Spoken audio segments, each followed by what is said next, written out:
ಮಕ್ಕಳಿಗೆ ನಾವು ಕಲಿಸಬೇಕಾದದ್ದು ಹಿರಿಯರನ್ನು ಗೌರವಿಸುವುದು, ತಂದೆ ತಾಯಿಗಳನ್ನು ಗೌರವಿಸುವುದು, ಬಾಯಿಗೆ ಬಂದ ರೀತಿಯಲ್ಲಿ ಮಾತಾಡುವಂತಹ ಸ್ವಭಾವ ಮಕ್ಕಳಿಗೆ ಕ್ಷೇಮವಲ್ಲ. ತಮ್ಮ ತಂಗಿಯಂದಿರೇ, ತಂದೆಗಾಗಿರ್ಬೋದು, ತಾಯಿಗಾಗಿರ್ಬೋದು, ಹಿರಿಯರಿಗಾಗಿರಬಹುದು, ಗೌರವಿಸುವುದನ್ನು ಕಲಿತುಕೊಳ್ಳಿ. ಎದುರಿಸುವಂಥದ್ದಾಗಲಿ, ಬೆದರಿಸುವಂಥದ್ದಾಗಲಿ, ದೂಷಿಸುವಂಥದ್ದಾಗಲಿ, ಅವರ ಮೇಲೆ ಕೈಯೆತ್ತುವಂಥದ್ದಾಗಲಿ ಅದು ಯಾವತ್ತಿಗೂ ಕ್ಷೇಮವಲ್ಲ. ಮಿರಿಯಮ್ಮಳು ಮಾಡಿರುವಂತಹ ತಪ್ಪೇನೆಂದು ಗೊತ್ತಾ? ಮೋಶೆ ಪ್ರವಾದಿಯಾಗಿದ್ದ. ಮೋಶೆ ವಿರುದ್ಧ ಎದ್ದೇಳುತ್ತಾಳೆ, ಇಷ್ಟ ಬಂದ ರೀತಿಯಲ್ಲಿ ಮಾತಾಡ್ತಾಳೆ. ಫಲಿತವಾಗಿ ಮಿರಿಯಮ್ಮಳು ಕುಷ್ಠರೋಗವನ್ನು ತಂದುಕೊಳ್ಳುತ್ತಾಳೆ. ಬಾಯಿಂದ ಬೈದಿದಾಗ, ಕೋಪವನ್ನು ಪ್ರದರ್ಶಿಸಿದಾಗ ರೋಗವನ್ನು ಕೊಂಡು ತಂದುಕೊಳ್ಳುತ್ತಾಳೆ. ಒಬ್ಬ ಪ್ರವಾದಿನಿ ಆದಾಗ್ಯೂ ಕೂಡ. ಈ ದಿನ ಯಾರಾದರೂ ಇದ್ದೀರಾ ಮೇಲಿಂದ ಮೇಲೆ ಬೈಯುವಂಥವರು, ಯಾವಾಗ ನೋಡಿದ್ರೂ ಕೋಪ ಪ್ರದರ್ಶಿಸುವಂಥವರು, ಇಷ್ಟ ಬಂದ ರೀತಿಯಲ್ಲಿ ಮಾತಾಡುವಂಥವರಿದ್ದೀರಾ? ಅದು ಕ್ಷೇಮವಲ್ಲ. ಬೈಬಲ್ ಹೇಳುತ್ತದೆ, ಕೋಪವನ್ನು ಅಡಗಿಸಿಬಿಡಿರಿ, ಆಗ್ರಹವನ್ನು ಬಿಟ್ಟು ಬಿಡಿರಿ ಎಂದು. ಕೆಲವೊಂದು ಗಂಡಂದರಿಗಂತೂ ಮೂಗಿನ ಮೇಲೆಯೇ ಕೋಪ ಇರುತ್ತೆ. ಕೆಲವೊಂದು ಹೆಂಡತಿಯರಿಗೆ ಬಹಳ ಆವೇಶವಿರುತ್ತೆ. ನೀವು ಬೈಬಲಲ್ಲಿ ಆಳವಾಗಿ ಪರಿಶೀಲಿಸಿ ನೋಡುವುದಾದರೆ ನಾಮಾನನೆಂಬ ವ್ಯಕ್ತಿಗಿರುವ ನಿಜವಾದ ರೋಗ ಯಾವುದು ಗೊತ್ತಾ? ಗರ್ವ ಆಗಿತ್ತು. ಆ ಗರ್ವ ಆ ನಾಮಾನನಿಗೆ ಏನುಂಟು ಮಾಡಿತು? ಕೋಪ ಉಂಟು ಮಾಡಿತು, ಆವೇಶ ಉಂಟು ಮಾಡಿತು. ಅದಕ್ಕಾಗಿಯೇ ಆ ನಂತರ ಅವನ ಬಗ್ಗೆ ನಾವು ನೋಡ್ತೇವೆ. ನಾಮಾನನು ಎಷ್ಟು ಕೋಪಿಷ್ಠನಾಗಿದ್ದನೆಂದು, ಎಷ್ಟು ಗರ್ವಿಷ್ಠನಾಗಿದ್ದನೆಂದು, ಎಷ್ಟು ಆವೇಶವುಳ್ಳವನಾಗಿದ್ದನೆಂದು ಸ್ವಲ್ಪ ಹೊತ್ತಲ್ಲಿ ನಿಮ್ಮೊಂದಿಗೆ ಹಂಚಿಕೊಳ್ತೇನೆ. ದಯವಿಟ್ಟು ಕೋಪ, ಆವೇಶವನ್ನು ಪ್ರದರ್ಶಿಸಿ ನಿಮ್ಮ ಬಾಯಿಯನ್ನು ಹೊಲಸು ಮಾಡಿಕೊಂಡು ರೋಗಗಳನ್ನು ತಂದುಕೊಳ್ಳಬೇಡಿರಿ. ಕುಷ್ಠರೋಗವು ಮೊದಲನೇದಾಗಿ ಅಪವಿತ್ರಪಡಿಸುತ್ತದೆ, ಹಾಗೆಯೇ ಪಾಪವು ಮನುಷ್ಯರನ್ನು ಅಪವಿತ್ರಗೊಳಿಸುತ್ತದೆ. ಕುಷ್ಠರೋಗ ಎರಡನೇದಾಗಿ ಆರೋಗ್ಯವನ್ನು ಹಾಳು ಮಾಡುತ್ತೆ, ಹಾಗೆಯೇ ಪಾಪವು ಕೂಡ ಮನುಷ್ಯರ ಆರೋಗ್ಯವನ್ನು ಹಾಳು ಮಾಡುತ್ತೆ. ಬೇಕಾದರೆ ಕುಡುಕರನ್ನು ನೋಡಿ, ಸ್ವಂತ ಕೈಯಾರ ತಮ್ಮ ಆರೋಗ್ಯ ಹಾಳು ಮಾಡಿಕೊಳ್ತಾರೆ. ಕ್ಯಾನ್ಸರ್ ಕೊಂಡು ತಂದುಕೊಳ್ತಾರೆ, ಕಿಡ್ನಿಗಳನ್ನು ಹಾಳು ಮಾಡಿಕೊಳ್ತಾರೆ. ಬೇಕಾದರೆ ಡ್ರಗ್ಸ್ ಬಳಸುವಂಥವರನ್ನು ನೋಡಿ, ಅವರ ಮುಖವೆಲ್ಲ ಬಾಡಿ ಹೋದದ್ದಾಗಿರುತ್ತೆ. ವ್ಯಭಿಚಾರ ಮಾಡುವವರನ್ನು ನೋಡಿ, ಯಾವಾಗಲೂ ಹಾಸ್ಪಿಟಲ್ ಸುತ್ತಲೂ ತಿರುಗಾಡುತ್ತಾ ಇರ್ತಾರೆ. ಭಯಂಕರವಾದ ರೋಗಗಳನ್ನು ಕೊಂಡು ತಂದುಕೊಳ್ತಾರೆ. ಯಾವಾಗ ನೋಡಿದ್ರೂ ಸಿಗರೇಟ್ ಸೇದುವವರನ್ನು ಒಮ್ಮೆ ನೋಡಿ, ಅವರ ತುಟಿಗಳು ಎಷ್ಟು ಕಪ್ಪಗಾಗಿರುತ್ತವೆಂದು. ಹಲ್ಲುಗಳ ಸಂದಿಯಲ್ಲಿಯೂ ಕೂಡ ಕಪ್ಪಾಗಿರುತ್ತವೆ. ಗುಟ್ಕಾ ತಿನ್ನುವವರನ್ನು ನೋಡಿ, ತಂಬಾಕು ತಿನ್ನುವವರನ್ನು ನೋಡಿ, ಅವರ ಹಲ್ಲು ಎಷ್ಟು ಕೆಟ್ಟು ಹೋಗಿರ್ತವೆಂದು. ನಿಮ್ಮಲ್ಲಿ ಯಾರಾದರೂ ಇದ್ದೀರಾ ತಂಬಾಕು ತಿನ್ನುವಂಥವರು, ಗುಟ್ಕಾ ತಿನ್ನುವಂಥವರು, ಹಲ್ಲು ಹಾಳು ಮಾಡಿಕೊಂಡಂಥವರಿದ್ದೀರಾ? ಹಾಗಾದರೆ ಚಿಕ್ಕ ಮಕ್ಕಳ ಹತ್ರ ಹೋಗಿ ದಯವಿಟ್ಟು ನಗಬೇಡಿ. ಆ ಮಕ್ಕಳು ಬಹಳ ಭಯಪಡ್ತಾರೆ. ನಿಮಗಿರುವಂತಹ ದುಶ್ಚಟಗಳು ಏನ್ ಮಾಡ್ತವೆ? ನಿಮ್ಮ ಆರೋಗ್ಯವನ್ನು ಹಾಳು ಮಾಡ್ತವೆ. ನಿಮ್ಮ ಸ್ವಂತ ಕೈಯಾರೆ ಆರೋಗ್ಯವನ್ನು ಹಾಳು ಮಾಡಿಕೊಳ್ತೀರಿ. ಕೇವಲ ನಿಮ್ಮ ಆರೋಗ್ಯ ಮಾತ್ರವಲ್ಲ, ನಿಮ್ಮ ಆಕಾರ ಹಾಳು ಮಾಡುತ್ತೆ, ನಿಮ್ಮ ಅಂದ ಹಾಳು ಮಾಡುತ್ತೆ, ನಿಮ್ಮ ಆತ್ಮಿಕತೆಯನ್ನು ಕೂಡ ಹಾಳು ಮಾಡುತ್ತೆ. ಮೂರನೇದು, ಕುಷ್ಠರೋಗ ಆಪ್ತರನ್ನೆಲ್ಲ ದೂರ ಮಾಡುತ್ತೆ, ಹಾಗೆಯೇ ಪಾಪವು ಕೂಡ ಆಪ್ತರನ್ನೆಲ್ಲ ದೂರ ಮಾಡುತ್ತೆ. ಬೈಬಲ್ನಲ್ಲಿ ನಾವು ನೋಡುತ್ತೇವೆ, ಅವನು ಅಪವಿತ್ರನು ಅಪವಿತ್ರನು ಎಂದು ಗಟ್ಟಿಯಾಗಿ ಕೂಗಿ ಕೊಳ್ಳಬೇಕು. ತನ್ನ ಮೇಲ್ಹೊದಿಕೆಯಿಂದ ಮುಚ್ಚಿಕೊಂಡು ನಾನು ಅಪವಿತ್ರನು ಅಪವಿತ್ರನು ಎಂದು ಕೂಗಿಕೊಳ್ಳಬೇಕು. ಆ ಕುಷ್ಠರೋಗಿ ಪಾಳೆಯದ ಹೊರಗೆ, ಅಂದರೆ ಪಾಳೆಯದ ಹೊರಗೆ ನಿವಾಸಿಸಬೇಕು. ಮಿರಿಯಮ್ಮಳು ಬೇಕಂತ ಕುಷ್ಠರೋಗ ತಂದುಕೊಂಡಾಗ ಆಕೆ ಆಪ್ತರೆಲ್ಲರಿಂದ ದೂರ ಜೀವಿಸಬೇಕಾಯ್ತು, ಪಾಳೆಯದ ಹೊರಗೆ ವಾಸಿಸಬೇಕಾಯ್ತು. 2ನೇ ಅರಸುಗಳು 15ನೇ ಅಧ್ಯಾಯ 5ನೇ ವಚನದಲ್ಲಿ, ಅಲ್ಲಿ ಒಬ್ಬ ರಾಜನು ದೇವರ ಶಾಪದ ನಿಮಿತ್ತ ಕುಷ್ಠರೋಗ ತಂದುಕೊಂಡಾಗ ಅವನು ತನ್ನ ರಾಜ್ಯವನ್ನು ಬಿಟ್ಟು ಪ್ರತ್ಯೇಕವಾಗಿ ಒಂದು ಸ್ಥಳದಲ್ಲಿ ನಿವಾಸಿಸಬೇಕಾಯಿತು. ಅಂದರೆ ಕುಷ್ಠರೋಗವು ಆಪ್ತರನ್ನೆಲ್ಲ ದೂರ ಮಾಡುತ್ತೆ, ಹಾಗೆ ಪಾಪ ಏನ್ ಮಾಡುತ್ತೆ? ಆಪ್ತರನ್ನೆಲ್ಲ ದೂರ ಮಾಡುತ್ತೆ. ಒಬ್ಬ ಸಹೋದರಿ ನನ್ನ ಬಳಿಗೆ ಬಂದು ಹೇಳ್ತಾಳೆ, ಅಣ್ಣ, ನಾನು ಒಮ್ಮೆ ಬಹು ಭಯಂಕರಳಾದ ಪಾಪಿಷ್ಠಳಾಗಿದ್ದೆ, ಅಕ್ರಮ ಸಂಬಂಧ ಇಟ್ಕೊಂಡು ವ್ಯಭಿಚಾರ ಮಾಡಿದವಳಾಗಿದ್ದೇನೆ. ಆದರೆ ಕಲ್ವರಿ ಟೆಂಪಲ್ಗೆ ಬಂದ ನಂತರ ನನ್ನ ಜೀವಿತ ಬದಲಾಯಿಸಿಕೊಂಡೆ, ಬದುಕನ್ನು ಸರಿಪಡಿಸಿಕೊಂಡೆ ಅಂದಾಗ ಬಹಳ ಸಂತೋಷ ತಂಗಿ ಅಂದೆ. ಮತ್ತೆ ಸ್ವಲ್ಪ ಕಾಲ ಆದ ನಂತರ ಅದೇ ಸಹೋದರಿ ಮತ್ತೊಮ್ಮೆ ಭೇಟಿಯಾಗಿ ಅಳುತ್ತಾ ನಿಂತ್ಕೊಂಡಿದ್ದಳು. ಆಕೆ ಹೇಳಿದ್ದೇನು ಗೊತ್ತಾ? ಅಣ್ಣ, ನಾನು ಕಲ್ವರಿ ಟೆಂಪಲ್ಗೆ ಬಂದ ನಂತರ ನನ್ನ ಬದುಕನ್ನು ಬದಲಾಯಿಸಿಕೊಂಡೇನಲ್ಲವೇ, ಗತದಲ್ಲಿರುವ ಅಕ್ರಮ ಸಂಬಂಧವನ್ನೆಲ್ಲ ಬಿಟ್ಟು ಬಿಟ್ಟಿದ್ದೇನಲ್ಲವೇ. ಆ ನಂತರ ನನ್ನಲ್ಲಿನ ಮಾರ್ಪಡುವಿಕೆಯನ್ನು ಕಂಡಂತಹ ನನ್ನ ಗಂಡ ಬಹಳ ಸಂತೋಷಪಟ್ಟ. ಅಷ್ಟು ಮಾತ್ರವಲ್ಲ, ಸಭೆಗೆ ಬನ್ರಿ ಎಂದು ಕರೆದ್ರೆ ನನ್ನ ಗಂಡ ಕೂಡ ನನ್ನೊಂದಿಗೆ ಸಭೆಗೆ ಬರಲಾರಂಭಿಸಿದ. ನಾನು ನನ್ನ ಗಂಡ ಇಬ್ರೂ ಸೇರಿ ಸಭೆಗೆ ಬರ್ತಾ ಇದ್ದೆವು. ಅವನು ಸ್ವಲ್ಪ ಮಟ್ಟಿಗೆ ಯೇಸುವಿನಲ್ಲಿ ನಂಬಿಕೆ ಇಡಲು ಆರಂಭಿಸಿದ. ಮತ್ತೆ ನನಗೇನಾಯ್ತೋ ಗೊತ್ತಿಲ್ಲ, ಮತ್ತೆ ಪಾಪಿಷ್ಠ ಬುದ್ಧಿ ಬಂತು. ಗತದಲ್ಲಿ ಯಾರೊಂದಿಗೆ ಅಕ್ರಮ ಸಂಬಂಧದಲ್ಲಿದ್ದೇನೋ ಅವನ ಬಳಿಗೆ ಮತ್ತೆ ಹೋಗಲು ಪ್ರಾರಂಭಿಸಿದೆ. ಅದು ಎಲ್ಲರಿಗೂ ಗೊತ್ತಾಯಿತು. ನನ್ನ ಗಂಡ ಏನ್ಮಾಡಿದ್ರು ಗೊತ್ತಾ? ಛೀ ಪಾಪಿಷ್ಠಳೆ, ಒಂದು ಕಡೆ ಸಭೆಗೆ ಹೋಗುತ್ತಿ, ದೇವರನ್ನು ಸೇವಿಸುತ್ತಿ, ಇನ್ನೊಂದು ಕಡೆ ಕೆಟ್ಟ ಕೆಟ್ಟ ಕೆಲಸ ಮಾಡುತ್ತಿ. ಛೀ, ನಿನ್ನಂಥವಳೊಂದಿಗೆ ನಾನು ಇರೋದಿಲ್ಲ ಎಂಬುದಾಗಿ ಹೇಳಿ ನನ್ನನ್ನು ಬಿಟ್ಟು ಹೊರಟು ಹೋದ. ಈ ದಿನ ನಾನು ಒಬ್ಬಂಟಿಗಳಾಗಿ ಉಳ್ಕೊಂಡೆ ಅಂದಳು. ಯಾಕೆ ಅವಳು ಒಬ್ಬಂಟಿಗಳಾಗಬೇಕಾಯ್ತು? ಆಕೆಯ ಪಾಪವೇ ಆಕೆಗೆ ಒಬ್ಬಂಟಿಗಳನ್ನಾಗಿ ಮಾಡಿತು. ಈ ದಿನ ಈ ವಾಕ್ಯ ಕೇಳುವವರಲ್ಲಿ ಅಂಥವರಿಲ್ಲವೋ? ನಿಮ್ಮ ಗಂಡ ಏನಾಗಿ ಹೋದ? ನಿನ್ನ ಹೆಂಡತಿ ಏನಾಗಿ ಹೋದಳು? ನಿಮ್ಮ ಮಕ್ಕಳು ಏನಾದ್ರು? ನಿಮ್ಮ ಬಂಧುಗಳೆಲ್ಲ ಏನಾದ್ರು? ನಿಮ್ಮ ಸ್ನೇಹಿತರೆಲ್ಲ ಏನಾದ್ರು?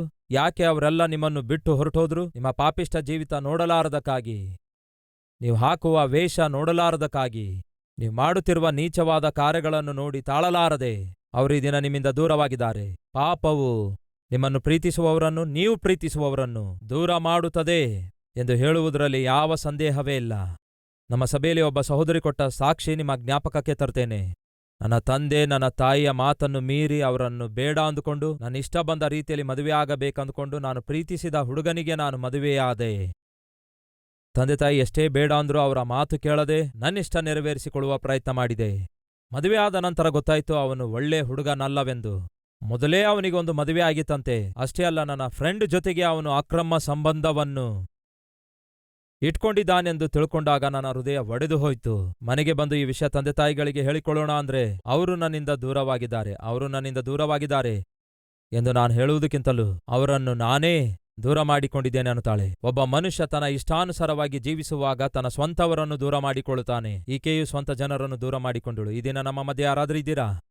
ತಂದೆ ತಾಯಿಗಳನ್ನು ದೂರ ಮಾಡಿಕೊಂಡು, ತಪ್ಪು ನಿರ್ಣಯ ತೆಗೆದುಕೊಂಡು, ತಪ್ಪು ಹೆಜ್ಜೆಗಳನ್ನು ಹಾಕಿ, ತಪ್ಪು ಮಾಡಿದವರಾಗಿ ಈ ದಿನ ಒಬ್ಬಂಟಿಗರಾಗಿ ಉಳ್ಕೊಂಡಿದ್ದೀರಾ? ಅದೇ ಪಾಪವು ವಿಧಿಸುವಂತಹ ಶಿಕ್ಷೆಯಾಗಿದೆ ಎನ್ನುವುದನ್ನು ಮರೆಯಬೇಡಿ.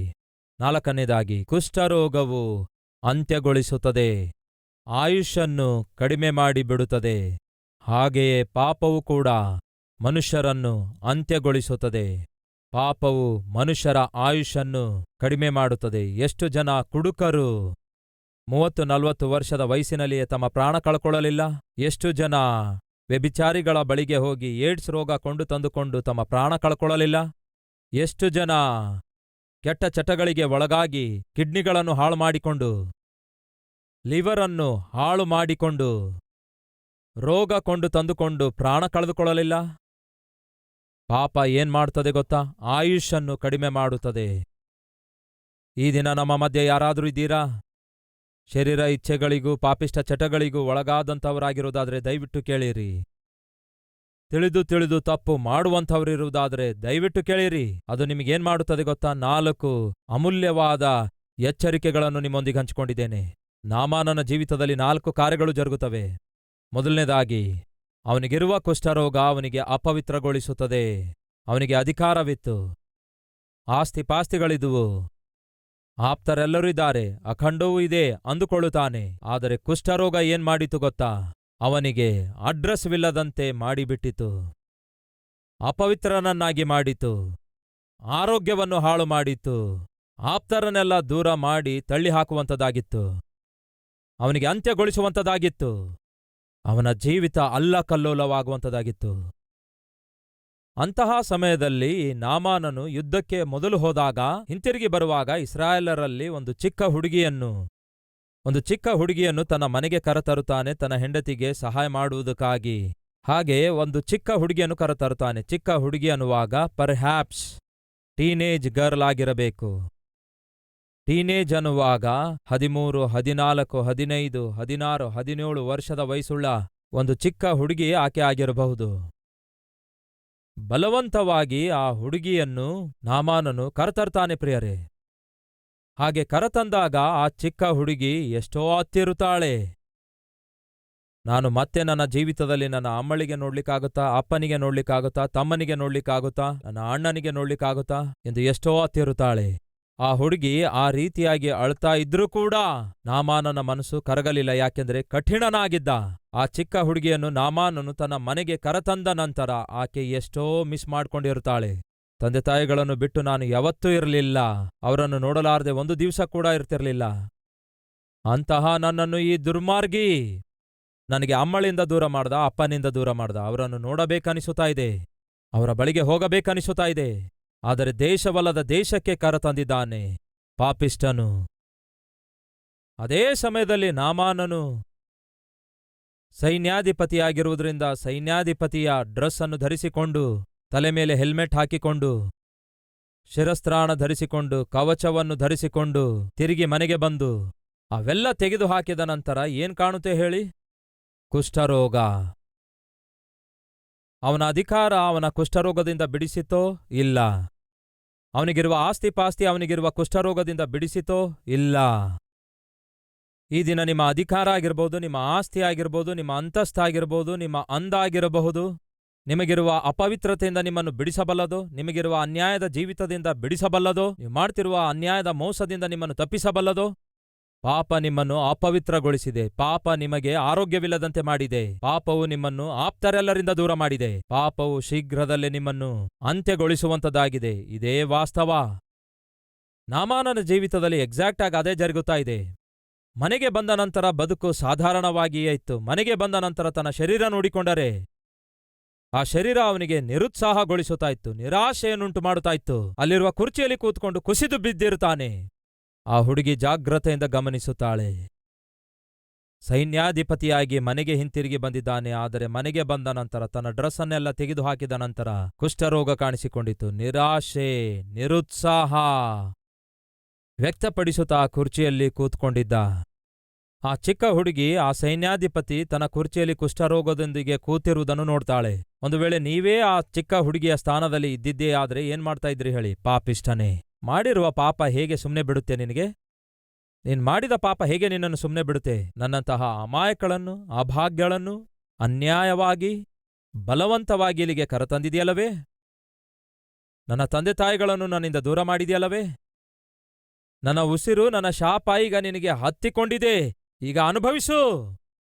ಮೇಲಿರುವಂತಹ ದೇವರು ಇದನ್ನೆಲ್ಲ ನೋಡಿ ನಿನಗೆ ಈಗ ಶಿಕ್ಷೆ ವಿಧಿಸಿದ್ದಾರೆ. ಈಗ ಸಾಯಿ ಎಂಬುದಾಗಿ ನಾವು ಹೇಳ್ತೇವೋ ಇಲ್ಲೋವೋ ಹೇಳಿರಿ. ಒಂದು ವೇಳೆ ನಿಮ್ಮ ಗಂಡ ನಿಮಗೆ ಬಹಳ ಬೈದಿದ್ದಾನೆ ಅಂದ್ಕೊಳ್ಳಿ. ಹೀಗೆ ಹೇಳಿದ್ರೆ ಅರ್ಥ ಆಗತ್ತೆ ಅಂದ್ಕೊಂಡು ಹೇಳ್ತಿದ್ದೇನೆ. ನಿಮಗೆ ಬಹಳ ಬೈದಿದ್ದಾನೆ ಅಂದ್ಕೊಳ್ಳಿ. ಬೈದ ನಂತರ ಬಾತ್ರೂಮ್ ಒಳಗಡೆ ಹೋಗಿ ಕಾಲ್ಜಾರಿ ಬಿದ್ದಿದ್ದಾನೆ ಅಂದ್ಕೊಳ್ಳಿ. ಆಗೋ ನೋಡಿದ್ರಾ?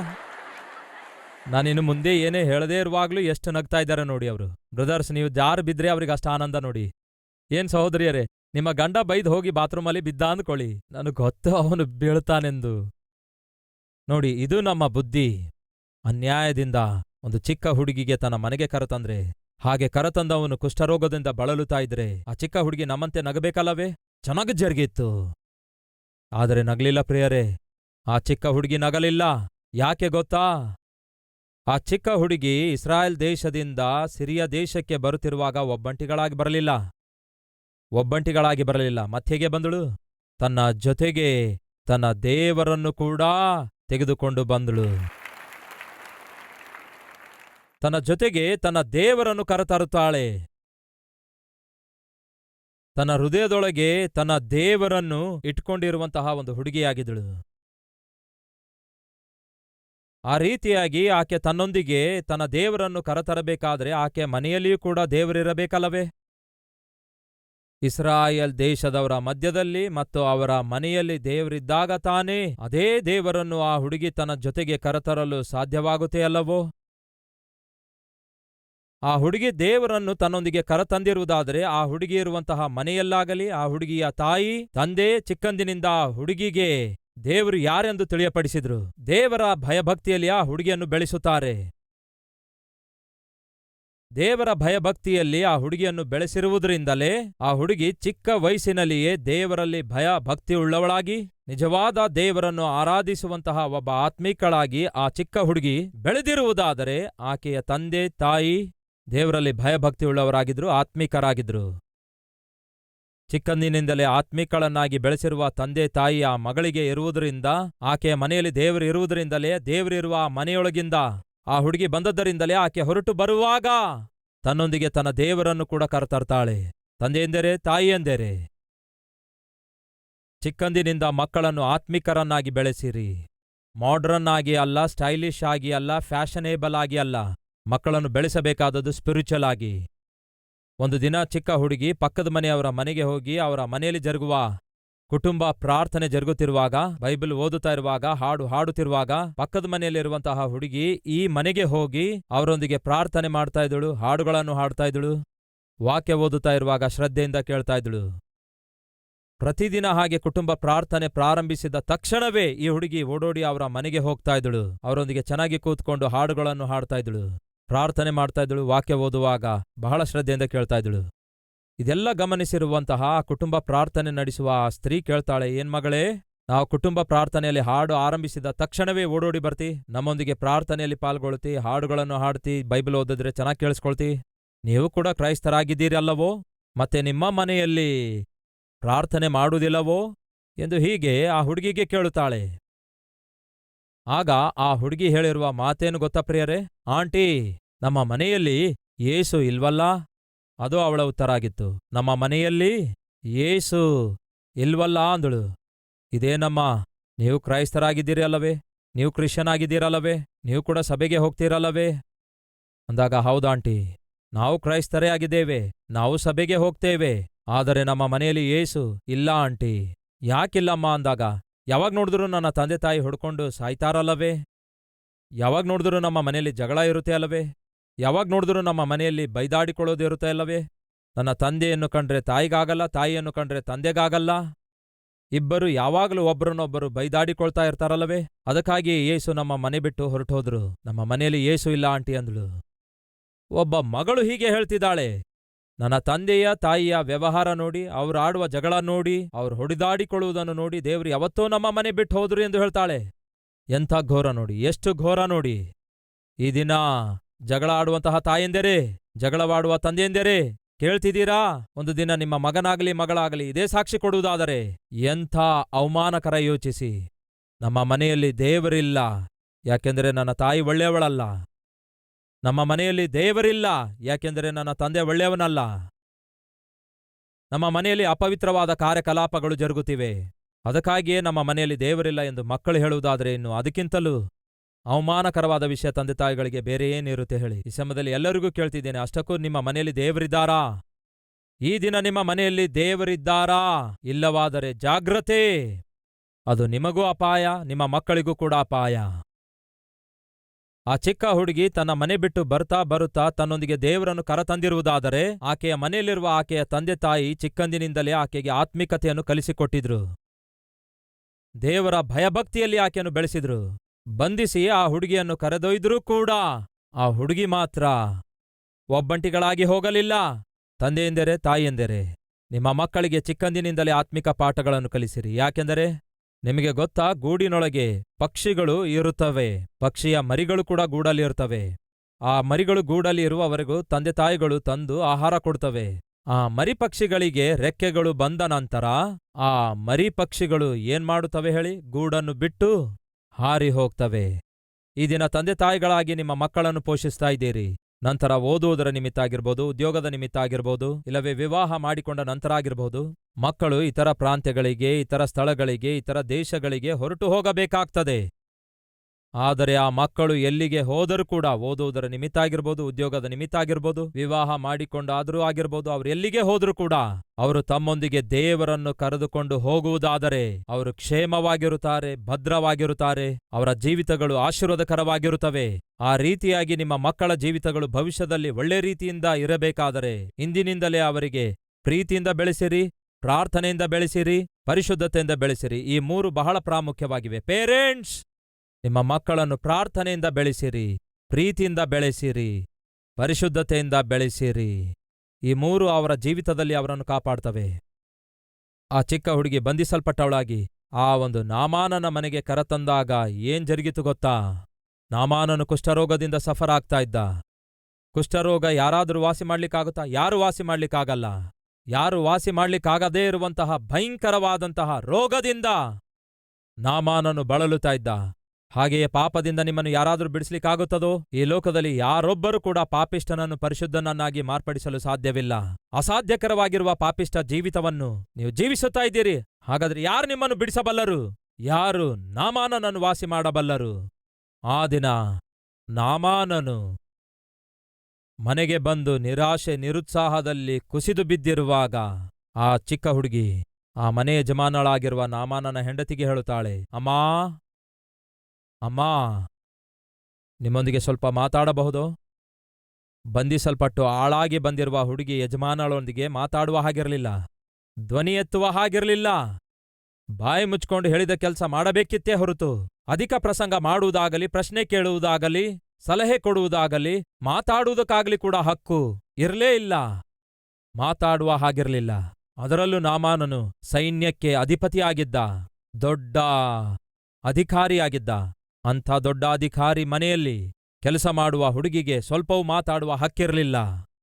ಆದರೆ ಧೈರ್ಯ ಮಾಡಿಕೊಂಡು ಹೇಳ್ತಾಳೆ, ಅಮ್ಮಾ, ನಿಮ್ಮೊಂದಿಗೆ ಸ್ವಲ್ಪ ಮಾತಾಡಬಹುದು ಎಂದು ಕೇಳಿದಾಗ, ಏನೇ ನೀನ್ ಮಾತಾಡೋದು ಅಂದಾಗ, ಹಾಗಲ್ಲಮ್ಮ, ಯಾಕೆ ತಾನೇ ನನ್ನ ಯಜಮಾನನು ಹೊರಗೋಗುವಾಗ ಎಷ್ಟೋ ಚೈತನ್ಯದಿಂದ ಹೋಗ್ತಾರೆ, ಮನೆಗೆ ಬಂದಾಗ ನಿರಾಶೆಯಿಂದ ಬರ್ತಾರೆ.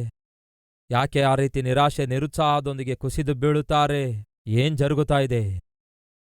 ಅದೆಲ್ಲ ನಿನಗ್ಯಾಕೆ ಬೇಕು ಅಂದಾಗ, ಹಾಗಲ್ಲಮ್ಮ, ನನ್ನ ಯಜಮಾನನಿಗೆ ನೋಡುವಾಗ ಅಯ್ಯೋ ಪಾಪ ಅನಿಸುತ್ತೆ, ಬಹಳ ಬಾಧೆ ಅನಿಸುತ್ತೆ. ಮತ್ತೇನ್ ಮಾಡ್ಲಿಕ್ಕಾಗುತ್ತೆ? ಅವರಿಗೆ ಅಂತಹ ರೋಗ ಬಂದಿದೆ, ಅವರಿಗೆ ಕುಷ್ಠರೋಗ ಇದೆ ಅನ್ನುತ್ತಾಳೆ. ಯಾರಿಂದಲೂ ವಾಸಿ ಮಾಡ್ಲಿಕ್ಕಾಗದಂತಹ ಕುಷ್ಠರೋಗ ಬಂದಿದೆ ಅನ್ನುತ್ತಾಳೆ.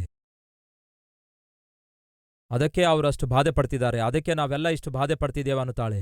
ಆದಾಗ್ಯೂ ಇದೆಲ್ಲ ನಿನಗ್ಯಾಕೆ ಬೇಕು? ಬಾಯಿ ಮುಚ್ಕೋ ಅಂದಾಗ, ಹಾಗಲ್ಲಮ್ಮ, ಒಂದು ವಿಷಯ ಹೇಳಬೇಕಂದ್ಕೊಳ್ತಿದ್ದೇನೆ ಅನ್ನುತ್ತಾಳೆ.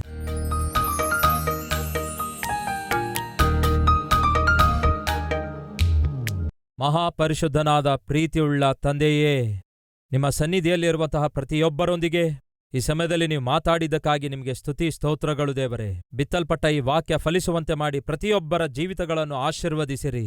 ಮೊದಲನೇದಾಗಿ ಅವರಲ್ಲಿರುವಂತಹ ಪಾಪವೇ ಅವರನ್ನು ದೇವರೇ ಅಪವಿತ್ರಗೊಳಿಸುತ್ತದೆ ಎಂಬುದಾಗಿ, ಆರೋಗ್ಯ ಹಾಳು ಮಾಡುತ್ತದೆ ಎಂದು, ಆಪ್ತರನ್ನೆಲ್ಲ ದೂರ ಮಾಡ್ತದೆಂದು, ಕೊನೆಗೆ ಅಂತ್ಯಗೊಳಿಸುತ್ತದೆ ಎಂದು ಗುರುತಿಸಿದವರಾಗಿ, ಯಾರ್ಯಾರು ಎಂತೆಂಥ ತಪ್ಪು ಮಾಡ್ತಿದ್ದಾರೆಂದು, ಯಾವ ಪಾಪಿಷ್ಟ ಜೀವಿತ ರೂಢಿ ಮಾಡ್ಕೊಂಡಿದ್ದಾರೆಂದು ನಿಮಗೆ ಗೊತ್ತು. ಆದ್ದರಿಂದ ಈ ದಿನವೇ ಹೊರಬರುವ ಹಾಗೆ ಸಹಾಯ ಮಾಡಿರಿ ದೇವರೇ. ನೀವು ನಿಮ್ಮ ಶತ್ರುಗಳನ್ನು ಕೂಡ ಪ್ರೀತಿಸುವ ಮನಸ್ಸುಳ್ಳವರಾಗಿದ್ದೀರಿ. ಅದಕ್ಕಾಗಿಯೇ ನಾವು ಕೂಡ ನಮ್ಮ ಶತ್ರುಗಳನ್ನು ಪ್ರೀತಿಸುವ ಮನಸ್ಸು ದಯಪಾಲಿಸಿರಿ. ನಮ್ಮ ಸುತ್ತಲೂ ಇರುವಂತಹ ನಾಮಾನರನ್ನು ದೇವರೇ ನಿಮ್ಮ ಸನ್ನಿಧಿಗೆ ನಡೆಸುವಂತಹ ಕೃಪೆಯನ್ನು ಅನುಗ್ರಹಿಸಿರಿ. ನಮ್ಮಲ್ಲಿರುವಂತಹ ಸುವಾರ್ತೆಯನ್ನು, ಸತ್ಯವನ್ನು ಲೋಕಕ್ಕೆ ಸಾರಿ ಹೇಳುವಂತಹ ಮನಸ್ಸು ನಮಗೆ ದಯಪಾಲಿಸಿರೆಂದು ಯೇಸುವಿನ ನಾಮದಲ್ಲಿ ಬೇಡಿ ಹೊಂದಿದ್ದೇವೆ ತಂದೆಯೇ, ಆಮೇನ್.